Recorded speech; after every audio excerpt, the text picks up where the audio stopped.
आज मैं आपके सामने जो वीडियो लेके हाजिर हुआ हूँ, मौजूदा सूरत हाल में पूरे कराची में ना सिर्फ बल्कि पूरे पाकिस्तान के जो भी कैपिटल सिटी है उनमें बहुत तेज़ी से डेंगू फीवर, उसके साथ साथ मलेरिया फीवर, उसके साथ साथ गैस्ट्रो, उसके साथ साथ जो है mumps, it is a viral infection mumps, और साथ में और मुख्तलिफ़ किस्म के वायरल हेमरेजिक फ़ीवर बहुत तेज़ी से फैल रहे हैं, जिससे एक बहुत बड़ा तबका बल्कि आबादी का बहुत बड़ा हिस्सा मुतासिर है। और बड़े बड़े सरकारी अस्पतालों में, प्राइवेट निजी अस्पतालों में, क्लिनिक्स में बहुत पेशेंट रिपोर्ट हो रहे हैं बहुत तेज़ी से, और जिसकी वजह से पैरासीटामोल जो कि एक केमिकल नेम है जिसको एसिटोमाइनोफिन भी कहते हैं और मुख्तलिफ नामों से मार्केट में दस्तयाब है, जिसमें Panadol is the one of the leading name. Panadol and Calpol is the leading name, बहुत बड़ा नाम है जो कि मार्केट में कंपनी बना रही है GSK, और वो शॉर्ट हो चुकी है। और लोगों को चाहिए, आवाम को चाहिए कि दीगर कंपनियों की बहुत सारी पैरासीटामोल, एसिटोमाइनोफिन अवेलेबल है, जिसमें पैरासीटामोल की टैबलेट है, फेब्रोल की टैबलेट है, और इसके साथ साथ जो है दीगर निब्रोल प्लान है, उसमें भी पैरासीटामोल है। पेनाडोल और कालपोल की जगह ये भी इस्तेमाल कर सकते हैं आसानी से।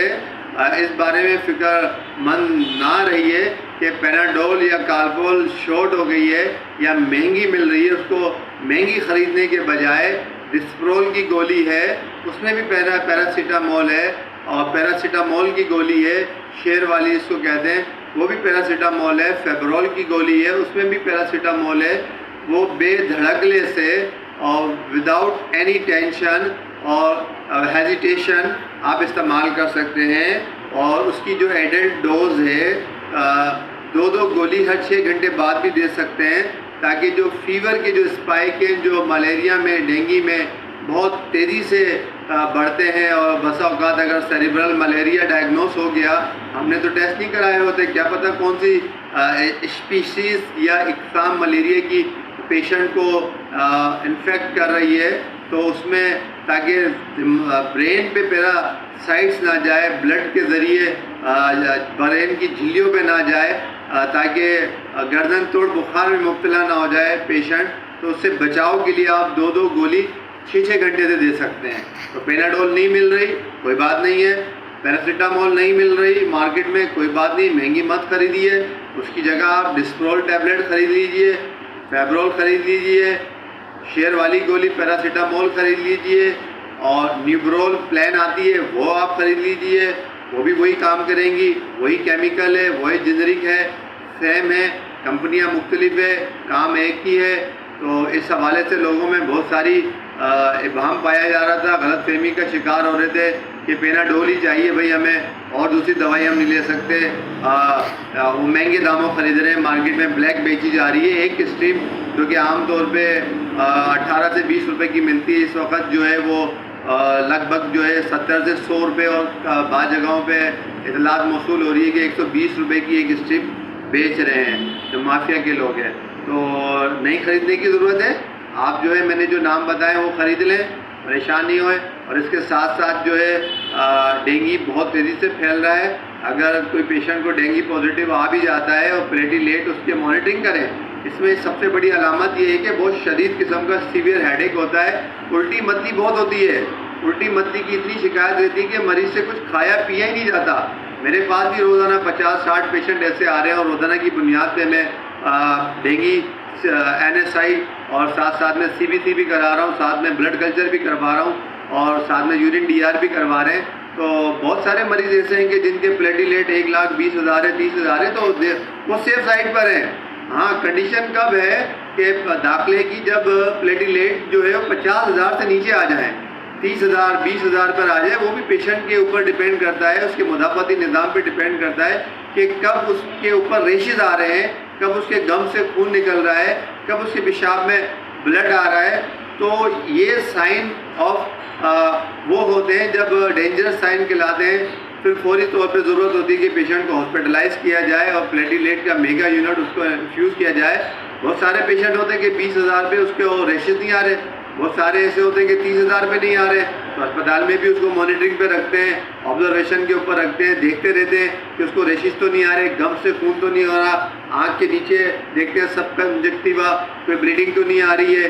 जब तक उसको साइन ऑफ ब्लीडिंग नहीं आएगी, जब तक प्लेटिलेट नहीं चढ़ाएंगे। 50,000 40,000 से ऊपर अगर पेशेंट है, सफ़र कर रहा है, पेशेंट को प्लेटिलेट रन कर रहे हैं, वो ओपीडीज़ के ऊपर भी जाके और रोज़ाना की बुनियाद पे प्लेटिलेट चेक करा के, और साथ में पपीतों का पत्ता है, रिसर्च है कि वो भी जो है, पपैया भी जो है उसका पानी है, उसका सिरप है, प्लेटिलेट की मिकदार को या सतह को बढ़ाते हैं, वो इस्तेमाल कर रहे हैं। सेब का जूस है वो इस्तेमाल करें, ठीक है। तो ये तमाम चीज़ें थी, तब आपको आगाही देनी थी कि इस बारे में भी कि परेशान होने की ज़रूरत नहीं है। प्लेटिलेट जब तक 50,000 से ऊपर है तो फिक्रमंदी की ज़रूरत नहीं है। 50,000 से नीचे आ जाते हैं तो उसमें फिर देखा जाता है कि उसको रेशिस तो नहीं आ रहे, और सारी कन्वेंस किया जाता है। जब दाखिले की ज़रूरत होती है तो उसको उस लेवल पे पेशेंट को एडवाइस किया जाता है, भाई अब आप दाखिल हो जाएं, फिर भी एहतियातन कहीं अल्लाह ना करे कहीं से रेशिस वगैरह ना आ जाए, पेशाब में खून ना आ जाए और गम में खून ना आ जाए। और इस हवाले से ये कि ब्रश इस्तेमाल ना करें अगर 40-50 हज़ार आपका प्लेटिलेट रन कर रहा है, और बहुत ज़्यादा सख्त चीज़ें ना खाएँ। प्लेंटी ऑफ वाटर का इस्तेमाल ज़्यादा करें, जिसमें खाया पिया नहीं ज़्यादा। जूसेस का इस्तेमाल करें, ख़ास तौर पे एप्पल का जूस इस्तेमाल करें, बहुत अच्छे उसके खातिर-ख्वाह रिज़ल्ट आ रहे हैं, प्लेटिलेट में भी इजाफा कर रहे हैं। और उल्टी मत्ती के लिए जो मेडिसन आती हैं अवेलेबल है, हम वो देते हैं ताकि उनकी सिकनेस कम हो। ऐसे ही मम्स की भी बहुत तेज़ी से पेशेंट रिपोर्ट हो रहे हैं। कराची के अंदर ये पैरोटिड ग्लैंड होते हैं, खूब बनाते हैं, उनमें सोजिश आ जाती है। इसमें कोई बहुत ज़्यादा पेचीदगियाँ तो नहीं पैदा करता, लेकिन इसमें भी ये कि 5 से 7 दिन का बुखार का दौरानिया होता है, पेशेंट को बुखार चढ़ता है, जिस्म में दर्द होता है, और उसके साथ साथ में जो है बॉडी एक होता है, थोड़ी यहाँ पे स्वेलिंग भी हो जाती है और नुमायाँ भी नज़र आ रही होती है। उस हवाले से भी उसको हम पैरासीटामोल से और ब्रूफीन से बिल्कुल सही कर सकते हैं।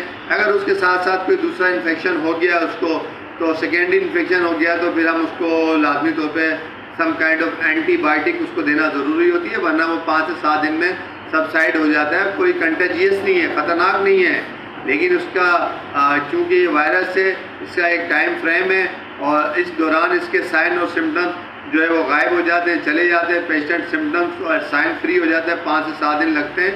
तो ये तमाम इंफॉर्मेशन थी, आपको आगाही भी देनी थी, शेयर भी करनी थी इस हवाले से। और इंशाअल्लाह ताला फिर दोबारा कोई नई वीडियो के साथ पेश होंगे। वीडियो अगर पसंद आई है तो इसको लाइक भी कीजिएगा, शेयर भी कीजिएगा, बेल आइकॉन का बटन भी दबाइएगा, और साथ में मेरी चैनल को भी सब्सक्राइब करना नहीं भूलिएगा। जब तक के लिए डॉक्टर महमूद को दीजिए अल्लाह हाफ़िज़।